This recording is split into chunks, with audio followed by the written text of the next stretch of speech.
এত ছোট মুখে হুট করে বড় কথা বলে দেন না, কিন্তু ইতিহাসটা তো টেক দেন না। যুদ্ধটা শেখ মুজিবের নামে হয়েছে, কিন্তু ওনার নামেই হয়েছে। উনি আবার দেশে এসে ফিরে এসে, কিন্তু ওনাকে দরকার ছিল। উনি সেই লোক যে ভারতে এসে বলছে আমার সৈন্য প্রত্যাহার করো, মন্তব্য করে দিলেন যা মনে চাইছিল, এত সুজা। সুতরাং একটা কথা মনে রাখেন, দেশটা আপনার আমার সবাই, একক না। এই স্বাধীন দেশে দেশটা ভালোবাসতে হবে, জাতীয় স্বার্থ বলে আপনাকে আপনার মনটা পরিষ্কার করেন। আপনার জাতির মনটা পরিষ্কার করতে হয়েছে, আপনি খুশি হয়েছেন না? আপনার মনে কি কিনা ভরা? এইভাবে চিন্তা করবেন না কেন। ইয়েস, আমি ভুল করতে পারি, কিন্তু আপনিও ভুল করছেন, দুজনে কম বেশি ভুল করছেন। জাতির জীবন সোজা না, জাতি চলে ইতিহাস কর্মকাণ্ড, একটা জাতির বৈশিষ্ট্য থাকে। আপনি এমন এক জায়গায় হাত দিয়েছেন যে সম্পর্কে আপনি নিজে জানেন না কি বলবেন, কারণ আপনি ইতিহাস জানেন না, কিন্তু ইতিহাসটা তো জানেন না। এই ইতিহাসগুলি তো আপনার অলংকার। আপনার জন্মটা কিভাবে হলো, কি সে ভিত্তিতে হলো, কে বিরোধিতা করছিল, কে পক্ষে ছিল, এগুলো রেকর্ডে থাকবে। হয়তো একটা সময়ের পরে ভুলে যাবেন, আর আবার জাতি সৃষ্টি হবে, আবার যাবেন, সে অন্য কথা। কিন্তু এটা লাগবে তো। আপনি একটা পরিবারের সদস্য, আপনি জানেন না আপনার চাচারা দাদারা কেমন? আপনার সব চাচা একরকম, সব দাদা এক, সব খালারা একরকম, সব পুকুরা একরকম, স্বাস্থ্য বের একরকম না। এক একজনের সাথে আপনার সম্পর্ক উত্থান পতন আছে, কিন্তু আপনি সমালোচনা করবেন না, না বলবেন না করা যাবে না। প্রশ্ন হচ্ছে, আপনি বলছেন যে 1 ঘন্টা আলোচনা করলে 1 লক্ষ লোক শুনবে, আপনি শুনছেন কেন? আপনি কি মনে করেন যে 1 ঘন্টা আলোচনা হচ্ছে যদি সব জিরো? আপনি বলতে পারেন, কারণ আপনার মাথায় সাথে ধরে নেই, আপনি বুঝে নেন নি। আপনি জামাতের সঙ্গে কথাবার্তা বলেছেন, আমি কি বলেছি বুঝছেন? আমি বলেছি যুদ্ধের আগে বিভক্ত থাকতে পারে, যুদ্ধের পরে যখন আপনার দেশ স্বাধীন হয়ে যাবে তখন সবাই শ্রীলঙ্কা বাংলাদেশ ওখানে বিরোধ হবে। তবে এটা করা হয়েছে, কেউ যদি ধর্ষণ খুন করে থাকে বিচার হবে। বিচার তো যুদ্ধের বিরোধিতা কোন আইন আছে দেশে করছে? শেখ মুজিবুর রহমান করছিল? সেও তো করেনি। আইনটা করছে হলো লুণ্ঠন, ধর্ষণ, এইগুলি খুন যদি এই কাজ করে থাকে তারা করবে।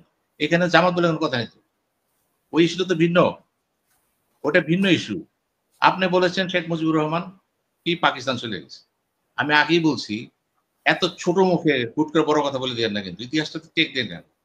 যুদ্ধটা শেখ মুজিবের নামে হয়েছে, কিন্তু ওনার নামেই হয়েছে। উনি আবার দেশে এসে ফিরে এসে, কিন্তু ওনাকে দরকার ছিল। উনি সেই লোক যে ভারতে এসে বলছে আমার সৈন্য প্রত্যাহার করো। উনি সেই লোক আঙ্গুল দেখাইছে ইন্দিরা গান্ধীকে ওই রেসকোর্স ময়দানে যায় যে আপনি ধর্মনিরপেক্ষ রাষ্ট্র করছেন, আপনি সংবিধান চেঞ্জ করেন না কেন? করছে তারা। আমি বলেছি তার অসংখ্য দোষ ছিল, অসংখ্য গুণ ছিল। 1971 সালের পর্যন্ত, যুদ্ধ পর্যন্ত শেখ মুজিব এক জিনিস, যুদ্ধের পরে শেখ মুজিব আরেক জিনিস। এটা ভাগ করে ফেলেছে আমরা। প্রধানমন্ত্রী শেখ মুজিব এক জিনিস, আর নেতা শেখ আরেক জিনিস, এই দুটা ভাগ। এখন মুক্তিযুদ্ধ নিয়ে যে কথাগুলো হচ্ছে, দ্বিতর্ক থাকতেই পারে। জামাত ইসলাম কি ছিল? গোলাম আজমের বক্তৃতা শুনছেন আপনি? উনি যে প্রথম বক্তৃতা দিলে বাইতুল মোকাররমে, আপনি আবার শুনেন ভালো করে উনি কি বলেছেন। উনি গোলাম আজম, উনি ভুল করে না। উনি ট্যাক্টফুলি কিন্তু অনেকগুলি কথা বলেছেন সেখানে। উনি কিন্তু বলেননি এই কথা, উনি সরাসরি মানা করে নেই। এবং আপনি বলছেন মিটিং হয়েছে, মিটিং হয়েছিল, টিকা খানের সাথে কারা মিটিং করেছিল? দেখেন সংগ্রাম করতে খুলে দেখেন, পত্রিকা বাইর করেন, কারা মিটিং করেছিল এর সাথে, পাকিস্তান আর্মিদের সাথে?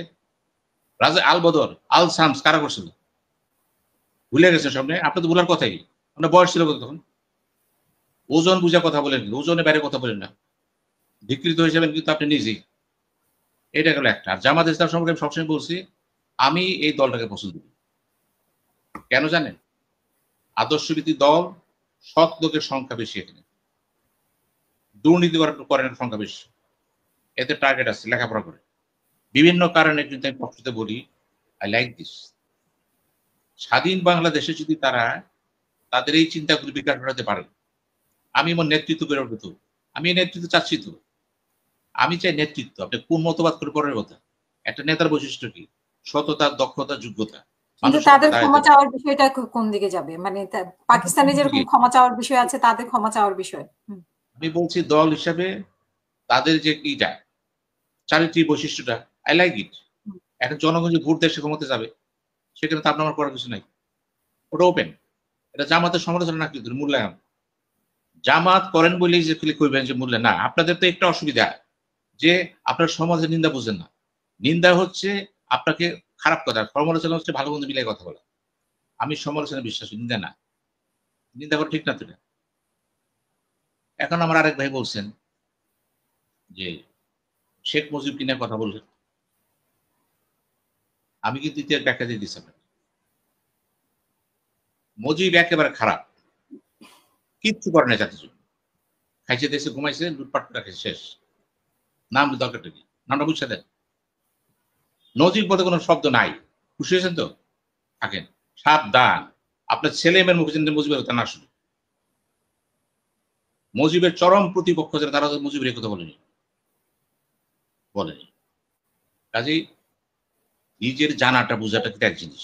আমরা যখন টকশোতে কথা বলি, আমরা তো লেখাপড়া গেছি ভাই, লেখাপড়া করি তো। 22 আসিনি তো কথা বলতেছে এখানে। মন্তব্য করে দিলেন যা মনে চাইছিল, এত সোজা।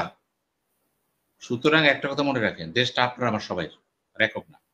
এই স্বাধীন দেশে দেশটা ভালোবাসতে হবে, জাতীয় স্বার্থটাকে। আপনি পাকিস্তানের কথা বলছেন, 54 বছর ক্ষমা চাইব, অবশ্যই চাইব ক্ষমা। 100 বছর বলে ক্ষমা চাইছে তো। আপনার একটা প্রশ্ন, পাকিস্তান ক্ষমা চাইলে জামাত ইসলাম কেন ক্ষমা চাইবে না?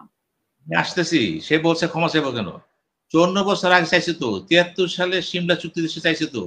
For give and forget, apology কথাটা বলে নেই। অ্যাপোলজি বললে অন্যরকম ব্যাখ্যা আসবে, কিন্তু কম্পেশন চলে আসবে, কিন্তু স্বীকৃতি চলে আসবে। ফর গিভ এন্ড ফর কে বলছে? যুদ্ধে গেলে ভুল। বাংলাদেশে আসছে নমনীয়, নওয়াজ শরীফ বলছে, দুঃখ প্রকাশ করছে। তা আপনি কি বলতেছেন? এই যে 54 বছর পর হবে না, আপনারা কেউ একটা কিল মারলে মনে রাখবেন না মৃত্যু রাখ পর্যন্ত আমার মার্শাল, আর জাতি মনে রাখবে না।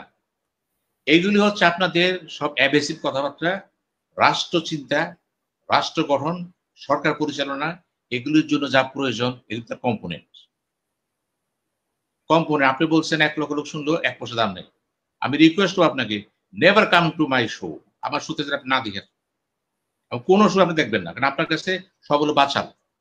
একমাত্র আপনি হচ্ছেন অবিবেকী, অবিবেচ্য সত্তা। আপনি মূল কথাটা দেখেন, আজকে টক শোর বিষয়বস্তু হলো পাকিস্তানের। এই কথা আসতো না তো। আমি ওই ভাইকে বলতেছি, এই কথা আসছে কেন? উনি বলছেন, পাকিস্তানের পররাষ্ট্রমন্ত্রী বলছে যে আমরা তো 2বার তো সমাধান হয়ে গেছে। ওই ভাই কি জানতেছে না 2বার তারা ক্ষমা চাইছে? যে কোনো ভাই হোক চাইছে তো। 2বার চাইলে 3য়বারের সময় তার পররাষ্ট্রমন্ত্রী বললেন আলোচনা করবো, কেন বললো? দোষটা কি আমাদের না পাকিস্তানের? এটা সেটেল করেন, সেটেল করে ফেলা। এটাকে উচ্চ পর্যায়ে বসে সেটেল করেন, এগুলো থাকা ঠিক না। রাজীব গান্ধী দেখেন, সম্ভবত 1987 সাল, সম্ভবত বা 89 সালে হোক, চীন সফর করছেন।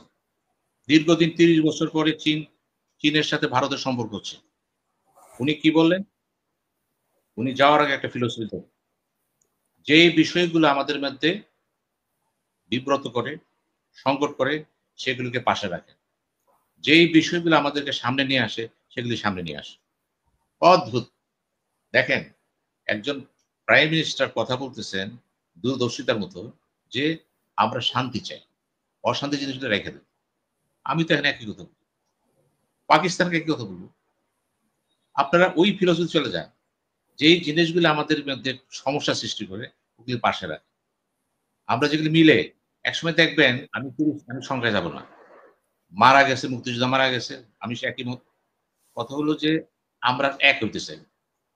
আমি পাকিস্তানকে আমি এক হইতে চাই, আমি আপনার সাথে মিশতে চাই। আপনার সাথে যেগুলো আমার মধ্যে গন্ডগোল আছে, এগুলো সাইড করে রাখি। এখন আসলে মিলে ব্যবসা করতে পারি, সায়েন্স চেষ্টা করতে পারি, লেখাপড়া করতে পারি, অনেক মিল আছে তো। ইতিহাসের একটা জায়গায় ক্ষত আছে আমার, এটা আপনার আমার ক্ষত, ঠিক আছে, এটা নিয়ে এখন আমরা আলোচনা করবো না, এটা পরে দেখবো। কিন্তু আপনি কি বললেন? ওই ভাইকে বলতেছি, আপনার লজ্জা শরম নাই? পাকিস্তানের পররাষ্ট্রমন্ত্রী বলে গেল আপনাকে, আপনার মনটা পরিষ্কার করেন, আপনার জাতির মনটা পরিষ্কার করতে হয়েছে, আপনি খুশি হয়েছেন না? আপনার মনে কি কিনা ভরা? এইভাবে চিন্তা করবেন না কেন। ইয়েস, আমি ভুল করতে পারি, কিন্তু আপনিও ভুল করছেন, দুজনে কম বেশি ভুল করছেন। কিন্তু আমি যুদ্ধটা কেন করলাম? আপনি বলছেন মুজিবুর চলে গেছে, আমি তো প্রশ্ন করতে, যুদ্ধ করেছে পাকিস্তান আর্মিরা। পাকিস্তান আর্মিরা বাধ্য করছে আমাকে বাংলাদেশ ছাড়তে, যেমন মায়ানমারটা ইয়েরে আরাকান আর্মিরা বাধ্য করছে ইয়েরে ছাড়তে, রোহিঙ্গা। দেখতেছেন না চোখের সামনে? ওরা স্বেচ্ছায় গেছে, আমরা স্বেচ্ছায় গেছিলাম নাচতে নাচতে ডোরবাটিতে, এই যে আমরা আসি আসছি। এগুলো হালকা ভাবে দেখবেন না, ওই সময়ের ভূমিকা যা আছে আসি। এই আলোচনা তো আমি নিয়ে আসছি এখন নতুন ভাবে। আমাদের মুক্তিযুদ্ধের অন্যতম সহায়ক শক্তি ছিল পাকিস্তান প্রথম দিকে, দ্বিতীয় পর্যায়ে মাইর খেয়েছে অন্য জিনিস, কিন্তু সে আমাকে সাহায্য করছে। কেন করলেন? আপনি ক্ষমতা দিয়ে দিতেন, ৭০ নির্বাচনের পরে আপনি যদি সংসদটাকে ক্ষমতা হইতো, আপনি দিবেন না, ওই আলোচনা করবেন না। আপনি যদি অপরিষ্কার মন না হন, এর করছে কাজটা করছেন কেন? অপরিষ্কার মন বলেই তো আপনি কাজটা করছেন, ক্ষমতা আমার দেন নেই। আমি তো নির্বাচিত ছিলাম, দেন নেই তোমাকে। তখন তো এই মজিব ছিল না, তো ওই মজিব, অখণ্ড পাকিস্তানের মজিব, দেন নাই তো আপনি। ওই সমালোচনা করেন, তোদের কি বিশ্বাস করবো? তোরা কথা কাজে মিল নাই তো। এখনো বলে যাচ্ছে মন পরিষ্কার করে, দুদিন পর কি বলবে? এবার মাথাটা পরিষ্কার করে ফেলা, মাথায় চাকরি সব বাদ দেবে, ইতিহাসটা মুছে ফেলা। ভারত যেভাবে আমাদের টর্চার করতেছে, বলছি ভারত কিন্তু আমাদের টর্চার করছে, ইতিহাসে করছে, কৃষ্টিতে করছে, মুক্তিযুদ্ধে করছে, করছে, আমরা মেনে নিই। পাকিস্তানটা মানতে যাবো না। আমরা কিন্তু আমরা ভুল করলে করছি, সংশোধন করলেও করছি,